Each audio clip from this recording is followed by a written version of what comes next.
ఏపీలో నెలల వారీ పంపిణీ చేసే ఎన్టీఆర్ భరోసా పెన్షన్లపై ఈసారి ప్రభుత్వం మరో కీలక నిర్ణయం తీసుకుంది.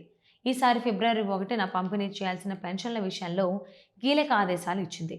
సాధారణంగా ఫిబ్రవరి 1న ఇచ్చే పెన్షన్లను ఒక్కరోజు ముందుగా అంటే జనవరి 31నే పంపిణీ చేయాలని నిర్ణయించింది.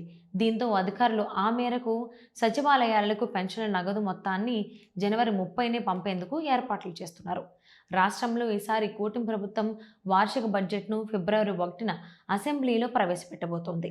అయితే ఆ రోజు ఆదివారం వచ్చింది. అయినా బడ్జెట్ను ప్రవేశపెట్టేందుకు ఏర్పాట్లు చేస్తోంది. అదే సమయంలో సచివాలయ ఉద్యోగులతో ఆదివారం పెన్షన్ల పంపిణీ పని చేయాల్సి ఉంటుంది. అందుకే ఒక్కరోజు ముందు అంటే జనవరి 31నే పెన్షన్లను లబ్ధిదారులకు అందించాలని నిర్ణయించడంతో పాటు అధికారులకు ఆదేశాలు పంపుతోంది. రాష్ట్రంలో ఇప్పటికే పలుసార్లు ఇలా రెగ్యులర్గా ఇచ్చే 1వ తేదీ కంటే ముందే వివిధ కారణాలతో పెన్షన్లను పంపిణీ చేస్తున్నారు. ఎప్పటికప్పుడు వివిధ కారణాలతో ఇలా చేయాల్సి వస్తుంది. దీంతో లబ్ధిదారుల్లోనూ సంతోషం వ్యక్తమవుతోంది.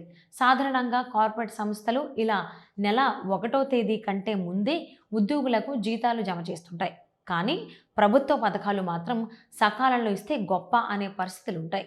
కానీ ఇప్పుడు సంక్షేమ పథకాలను సైతం ముందుకు జరిపి ఇవ్వడంపై వాటిని అందుకుంటున్న కుటుంబాల్లో హర్షం వ్యక్తమవుతోంది.